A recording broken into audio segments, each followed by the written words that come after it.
আসসালামু আলাইকুম। নতুন আরেকটি ক্লাসে সকলকে স্বাগতম। আজকে হচ্ছে আমরা 9.2 এর 12, 13 এবং 14 নম্বর অঙ্ক সমাধান করব। দেখো এই তিনটা প্রবলেম আমরা কত সহজে সমাধান করতে পারি। দেখো আমাদের তিনটা প্রবলেমই বলছে এখানে যে দেখাও যে এটা সমান সমান এটা, অর্থাৎ আমাদের বাম পক্ষে কিছু রাশি দেওয়া আছে, ডান পাশে একটা করে রাশি দেওয়া আছে। তো সেগুলো আমাদের দেখাইতে হবে যে বাম পক্ষ এবং ডান পক্ষ সমান কিনা। ঠিক আছে, তাহলে দেখো আমরা প্রথমে 12 নম্বর শুরু করি।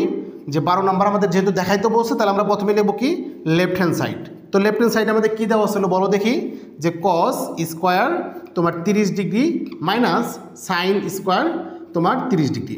ঠিক আছে, তাহলে দেখো এখন আমাদের কস স্কোয়ার 30 ডিগ্রি আছে, তাহলে সর্বপ্রথম আমরা বের করবো কস 30 ডিগ্রির মান কত। তাহলে কস 30 ডিগ্রির মান তোমরা জানো যে √3/2। কস 30 ডিগ্রির মান হচ্ছে √3/2। যেহেতু আমাদের কজের উপর স্কোয়ার ছিল, এর জন্য আমাদের এই মানের উপরে আমরা স্কোয়ার দিয়ে ফেলবো।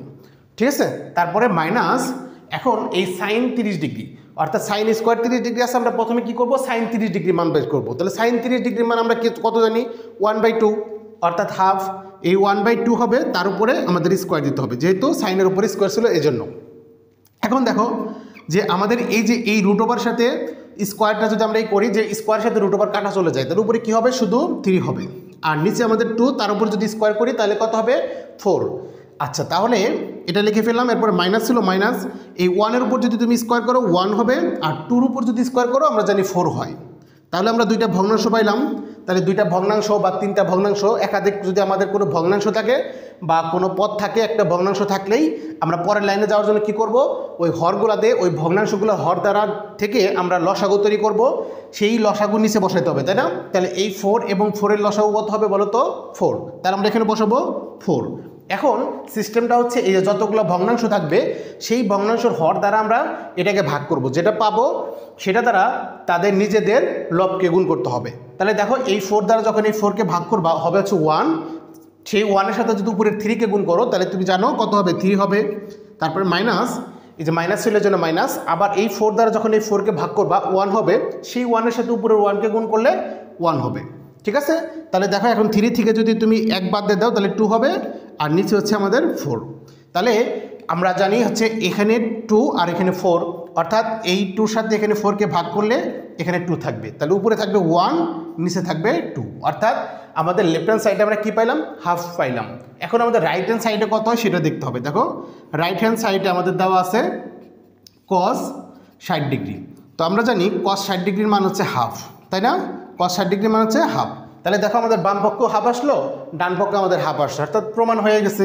তাহলে আমরা লিখবো সুতরাং যে left hand side equal to right hand side should, যেহেতু আমাদের দেখাইতে বলছে এই জন্য আমরা কী লিখবো শুড। তো আশা করি খুব সহজেই বুঝতে পারছো।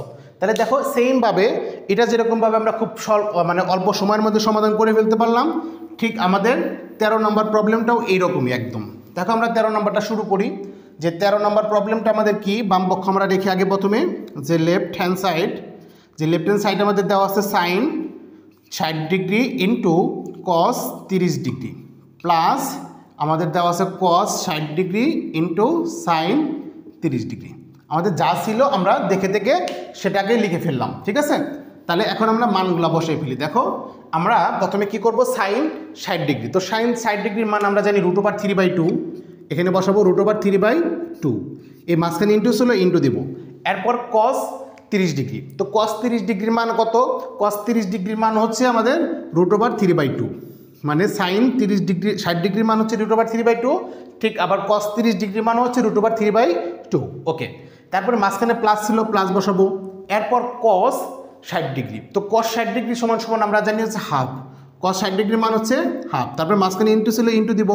এরপর সাইন 30 ডিগ্রি, আমরা জানি সাইন 30 ডিগ্রির মানও কি হাফ, তাহলে এখানে বসবে হাফ। তাহলে এখন দেখো যে আমরা এটার সাথে এটা গুণ আকার আছে, এটার সাথে এটা গুণ, ঠিক না? অর্থাৎ দুইটা ভগ্নাংশ মাঝখানে গুণ আকার আছে, এই জন্য আমরা জানি এই ভগ্নাংশের উপরে উপরে গুণ হয়, নিচে নিচে গুণ হয়, ঠিক না? হ্যাঁ, তাহলে এই √3 গুণ করলে আমরা জানি শুধু 3 হয়, √3 গুণ করলে শুধু 3 হবে, আর 2-র সাথে 2 গুণ করলে আমরা জানি 4 হয়। তারপরে মাঝখানে প্লাস ছিল, প্লাস এই যে দুইটা ভগ্নাংশ মাঝখানে গুণ আছে, তার মানে এই 1-এর সাথে এই 1 গুণ হবে, তাহলে 1-এর সাথে 1 গুণ করলে 1, আর নিচে 2 আর 2 গুণ করলে হবে 4। তাহলে দেখো আমরা দুইটা ভগ্নাংশ পাই গেলাম। তাহলে এই দুইটা ভগ্নাংশ থেকে এখন আমরা কি করব, তাদের হরগুলা থেকে লসাগু নিব। তাহলে এখানে 4, এখানে 4, তাহলে 4 এবং 4-এর লসাগু আমরা জানি 4 হয়, তাহলে এখানে হবে 4।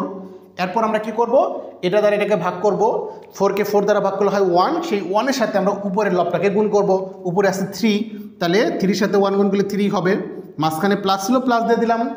আবার এই 4 দ্বারা যখন এই 4কে ভাগ করব 1 হবে, সেই 1-এর সাথে উপরের 1কে গুণ করলে 1 হবে।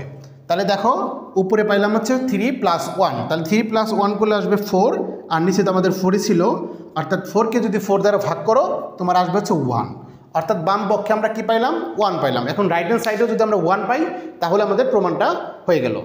তাহলে দেখো আমরা ডান পাশে আমরা লিখি যে রাইট হ্যান্ড সাইড আমাদের যেটা দেওয়া আছে, রাইট হ্যান্ড সাইড আমাদের কী দেওয়া আছে, সাইন 90 ডিগ্রি। তাহলে তোমরা জানো যে সাইন 90 ডিগ্রির মান হচ্ছে 1, সাইন 90 ডিগ্রির মান কত, 1। তাহলে দেখো আমাদের বাম পক্ষ এবং ডান পক্ষ কিন্তু সেম হয়ে গেছে। তাহলে আমরা লিখতে পারবো যে সুতরাং যে left hand side equal to right hand side should. ঠিক আছে, তাহলে দেখো আমাদের এই ম্যাথগুলো কিন্তু খুবই সহজ। তাহলে এগুলো করার জন্য অবশ্যই আমাদের কি লাগবে, সাইন কস ট্যান, যে আমাদের ত্রিকোণমিতিক অনুপাতগুলো আছে সেগুলোর কিন্তু মানগুলো তোমাদের মুখস্থ রাখতে হবে, তাই না? তো এই মানগুলো কিভাবে আমরা মুখস্থ করতে পারি বা মনে রাখতে পারি সে বিষয়ে কিন্তু আমাদের 1 নাম্বার ভিডিওটা আছে। তোমরা ওই 1 নাম্বার ক্লাসটা যদি দেখো তাহলে কিন্তু তোমাদের এই মানগুলা বের করা কিন্তু তোমাদের মানে ইজি লাগবে আর কি। ওকে, তাহলে দেখো 14 নাম্বার কোশ্চেনটা আমরা সমাধান করে ফেলি সেমভাবে।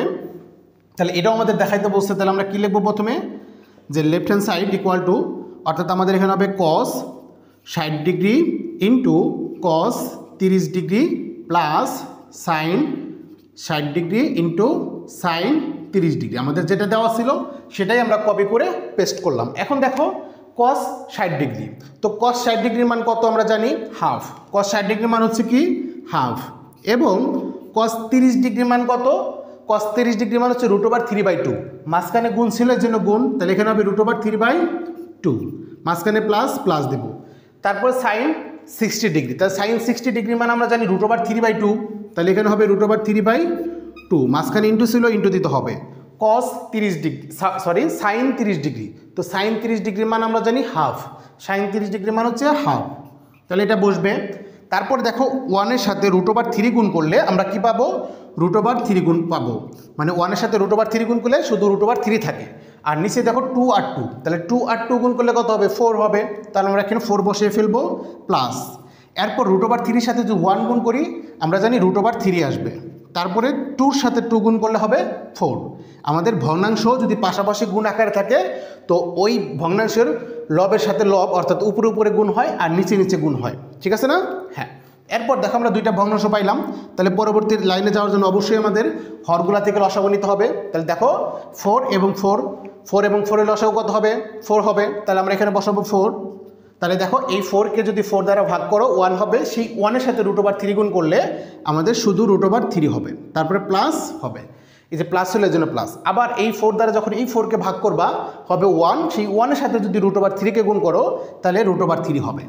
তাহলে দেখো ফাইনালি আমরা কি পাইলাম, যে এখানে √3 প্লাস √3 অর্থাৎ 2টা √3, তাহলে আমরা এখানে লিখতে পারবো 2√3, আর নিচে হচ্ছে আমাদের 4। এখন দেখো এই 2-র সাথে 4কে যদি কাটি তাহলে 2 হবে নিচে, তাহলে উপরে আমরা লিখতে পারবো √3/2, তাহলে এটা হচ্ছে আমাদের লেফট হ্যান্ড সাইড। ওকে, এখন আমরা দেখি রাইট হ্যান্ড সাইডে আমাদের কত হয়। তো রাইট হ্যান্ড সাইডে যদি আমাদের এই √3/2 আসে তাহলে প্রমাণ হয়ে গেল। তাহলে রাইট হ্যান্ড সাইড সমান সমান আমাদের দেওয়া আছে cos 30 ডিগ্রি, তো আমরা জানি cos 30 ডিগ্রি মান হচ্ছে √3/2, ঠিক না? তাহলে দেখো আমাদের বাম পক্ষ এবং ডান পক্ষ কিন্তু সেম হয়ে গেল, তার মানে আমাদের প্রমাণ হয়ে গেছে। তাহলে আমরা লিখতে পারবো সুতরাং left hand side equal to right hand side should, যেহেতু আমাদের দেখাইতে বলছি এই জন্য আমরা শুড লিখবো। দেখো আমরা খুব সহজেই 12, 13 এবং 14 নম্বর প্রবলেম কিন্তু সমাধান করে ফেললাম। তো আমাদের ভিডিওগুলো রেগুলার পেতে তোমরা আমাদের চ্যানেলটা একটু সাবস্ক্রাইব করে রাখো এবং তোমাদের বন্ধুদের সাথে ভিডিওটা একটু শেয়ার করে দাও। সবাই সুস্থ থাকো, ভালো থাকো, দেখা হবে পরবর্তী ক্লাসে। আসসালামু আলাইকুম।